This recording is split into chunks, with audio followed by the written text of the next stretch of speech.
So hello and welcome. Today's video is all about distribution system. Today we are going to discuss that how our distribution system is classified, what are the different terms are used in the distribution system, and how the power is reaching through the distribution system to our home. So let us start the video.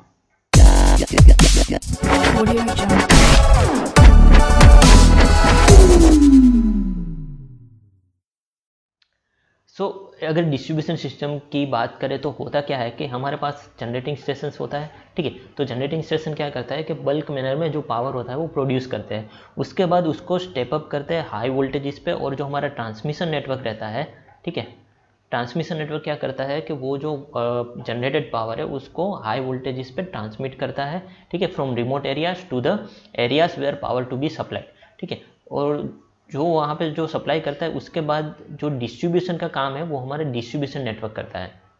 ठीक है, तो वहाँ पे basically क्या होता है कि जो ट्रांसमिशन नेटवर्क के थ्रू जो हमारा हाई वोल्टेज आता है, ठीक है, तो डिस्ट्रीब्यूशन नेटवर्क पे क्या रहता है कि वहाँ पे भी उसका खुद का नेटवर्क रहता है, वहाँ पे भी सबस्टेशन रहते हैं। ठीक है, और वो सबस्टेशन पे वहाँ पे पहले क्या होता है कि सबसे पहले स्टेप डाउन की प्रोसेस होती है। तो अगर हमारा सेकेंडरी ट्रांसमिशन वोल्टेज 66 kV है तो उसको हम स्टेप डाउन करेंगे 11 kV पे। ठीक है, अगर 33 kV है तो हम 11 kV है, या तो फिर 3.3 kV है, या 6.6 kV है, वहाँ पे हम उसको स्टेप डाउन करेंगे। ठीक है, depending on the use of that particular area. ठीक है, उस एरिया पे कैसी रिक्वायरमेंट है और किस तरह से लोड कनेक्टेड है, उस हिसाब से यहाँ पे जो स्टेप डाउन प्रोसेस है वो होगी। ठीक है, और उसके बाद क्या करेगा डिस्ट्रीब्यूशन नेटवर्क, बेसिकली जो भी हमारे लोकल एंड है, मतलब कि लोकल पावर कंज्यूमर्स है, यानी कि हमारे जो डोमेस्टिक्स है या तो फिर कोई स्मॉल स्केल इंडस्ट्रीज़ है, ठीक है, तो उसको जो है वो पावर सप्लाई करने का काम क्या करेगा डिस्ट्रीब्यूशन नेटवर्क। ठीक है, और यहाँ पे फिर उसके बाद यूटिलाइजेशन पार्ट आएगा। तो ये जो होता है हमारी पूरी जो स्ट्रक्चर रहता है पावर सिस्टम का, वो हम कुछ इस तरह से उसको पार्ट में डिवाइड कर सकते हैं। अब बेसिकली अगर डिस्ट्रीब्यूशन नेटवर्क की हम डेफिनेशन बोलने जाए तो बेसिकली उसको क्या कह सकते हैं कि it is just a part of a power system which basically distributes electric power for local use.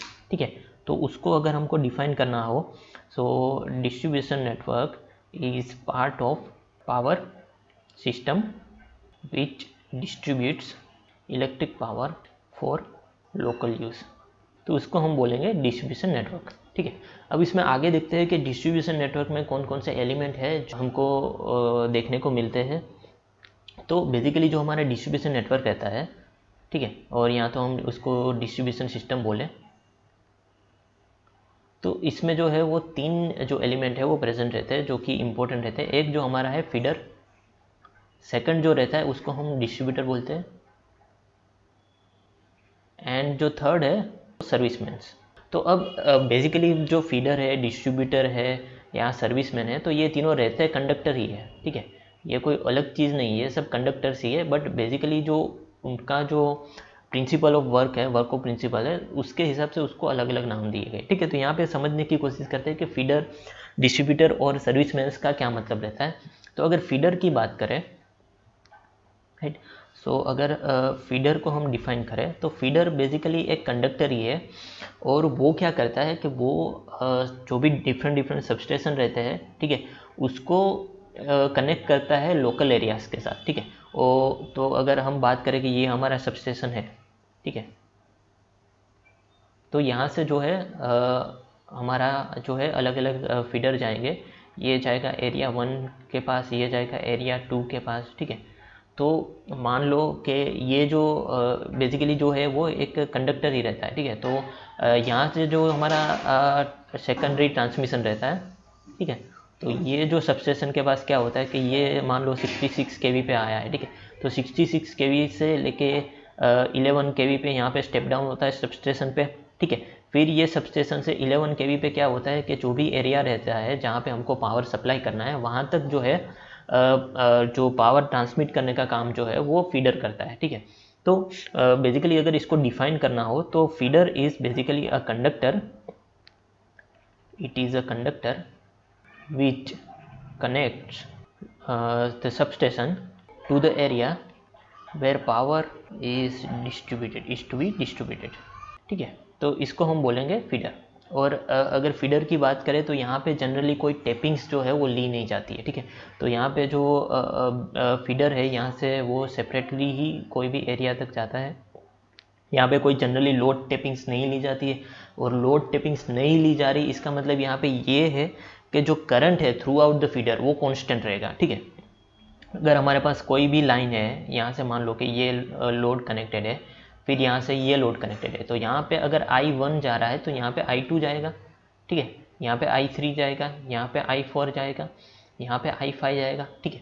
But अगर कोई टेपिंग्स ली नहीं जा रही है तो throughout the conductor the current is going to be the same, right.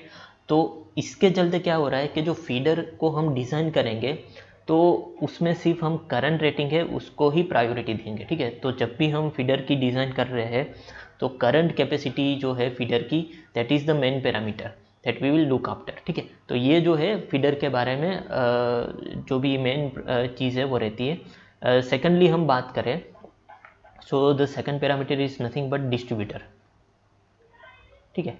So again as I have told you that distributor, feeder and serviceman, they are all the conductors, right. They carries the electricity from the substation. First part that we had is the feeder, ठीक है। Substation से substation के बाद जो हमारा जो पहला part रहता है वो फीडर है। फीडर के बाद क्या रहता है, डिस्ट्रीब्यूटर रहता है, ठीक है। तो मान लो कि ये हमारा सबस्टेशन है, ठीक है। यहाँ से हमारा जो फीडर है वो हमने मान लो कि ए फीडर है जो हमने भेजा है, ठीक है। यहाँ से क्या रहता है कि यहाँ से जो है डिफरेंट हम डिस्ट्रीब्यूटर जो है वो जाते हैं, ठीक है। और डिस्ट्रीब्यूटर से जनरली जो है वो टेपिंग्स ली जाती है, ठीक है। तो यहाँ से बेसिकली हम बोल सकते हैं कि ये जो है ये लोकल हमारा जो ये हम मान लो कि ये कोई हाउस 1 है, ठीक है। ये हाउस 2 है, हाउस 3 है, हाउस 4 है, ठीक है। तो इस तरह से जो है उसको लोकल एरिया तक पहुंचाने का जो काम करता है वो करता है डिस्ट्रीब्यूटर, ठीक है। तो इस तरह से जो रहता है इसको जो हम बोलते हैं डिस्ट्रीब्यूटर बोलते हैं, ठीक है। और कभी कभी ये भी हो सकता है कि अगर हमारे पास जो वोल्टेज है अगर वो ज़्यादा है, मान लो कि 11 kV पे जा रहा है, ठीक है। तो ये जो फीडर जो है वो 11 kV का है, तो और जो ये हमारे जो डोमेस्टिक पर्पस है और ये जो रहते हैं मान लो कि ये साइड जो है, ठीक है, ये हमारे रहते हैं डोमेस्टिक पर्पस पे, तो ये वर्क करेंगे 415 या तो 230 वोल्ट पे, ठीक है। अगर 3 फेज है तो 415 पे, अगर सिंगल फेज है तो 230 वोल्ट पे। और यहाँ पे मान लो कि हमारे जो इंडस्ट्रीज एरिया है, ठीक है, तो ये तो इसको 11 kV चाहिए, ठीक है। तो इस तरह से यहाँ पे क्या कर सकते हैं कि यहाँ से हम एक डिस्ट्रीब्यूशन ट्रांसफार्मर लगा सकते हैं, ठीक है। तो डिस्ट्रीब्यूशन ट्रांसफार्मर क्या करेगा, 11 kV से इसको 415 पे कन्वर्ट करेगा, और ये जो बाकी के जो एरिया है इस साइड उसको फिर हम इसको डिस्ट्रीब्यूटर के थ्रू प्रोवाइड करेंगे, और यहाँ से ये जो है उसको हम डायरेक्ट ही 11 kV पे देंगे, ठीक है। तो इस तरह से भी हम जो है हमारा डिस्ट्रीब्यूशन सिस्टम जो रहता है, और इसको अगर और इसको डिफाइन करने की कोशिश करें तो distributor is a conductor from which the tappings are taken, right. It is a conductor from which tappings are taken to supply the consumers. तो ये जो है पूरा फीडर और डिस्ट्रीब्यूटर के बीच में डिफरेंस रहता है। फीडर में जो है कोई भी हम टेपिंग्स लोड टेपिंग्स नहीं लेते हैं, बट डिस्ट्रीब्यूटर में है जो वहाँ पे जो है वो टेपिंग्स जो है ज़्यादातर ली जाती है। तो इसकी वजह से जो वोल्टेज ड्रॉप है, voltage drop along the line is the main parameter while designing the distributor. तो वोल्टेज ड्रॉप जो रहता है वो जो है वो प्राइम पैरामीटर रहता है वाइल डिज़ाइनिंग द डिस्ट्रीब्यूटर, ठीक है। क्योंकि यहाँ पे जो हमारा डिस्ट्रीब्यूटर है वहाँ से हम टेपिंग्स ले रहे हैं, ठीक है। टेपिंग्स ले रहे हैं तो बेसिकली ये लोड टेपिंग्स ही है। तो जैसा मैंने बोला था कि यहाँ पे I1 जा रहा है, यहाँ पे I2 जा रहा है, यहाँ पे I3 जा रहा है, ठीक है। तो ये सेक्शन में वोल्टेज ड्रॉप कितना हो रहा है, ठीक है। मान लो कि इस सेक्शन का जो इम्पीडेंस है वो Z1 है, तो यहाँ पे जो है वो I1 Z1 रहेगा, ठीक है। तो इस हिसाब से यहाँ पे मान लो कि यहाँ पे हमारा I4 करंट जा रहा है, तो यहाँ पे जो रहता है इसका अलोंग द लाइन, तो हमारा यहाँ पे जो वोल्टेज ड्रॉप है वो I4 Z4 रहेगा, ठीक है। तो इस हिसाब से हमको क्या कर रहा है, डिस्ट्रीब्यूटर को डिज़ाइन करने के टाइम जो वोल्टेज ड्रॉप है उसको हम मेन पैरामीटर करेंगे, ठीक है। तो ये जो रहता है डिस्ट्रीब्यूटर के बारे में रहता है। और जो थर्ड पैरामीटर जो है हमारा, that is nothing but the सर्विसमैन्स।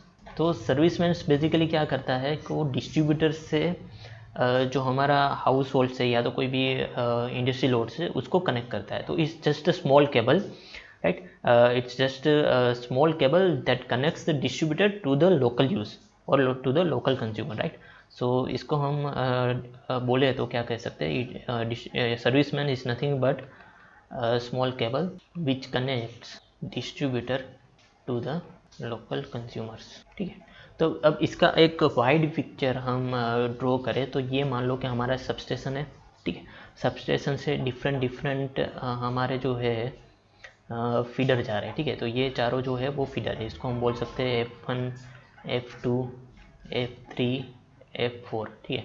अब फीडर से हम जो है वो अलग अलग डायरेक्शन में हमारा मान लो कि ये हमारे जो है डिस्ट्रीब्यूटर जा रहे हैं, ठीक है। तो इसको हम बोल सकते हैं D1, यहाँ पे हम बोलेंगे इसको D2, then this is let us say this is D3, this is D4, ठीक है। और डिस्ट्रीब्यूटर के साथ हम क्या करेंगे, टेपिंग्स लेंगे।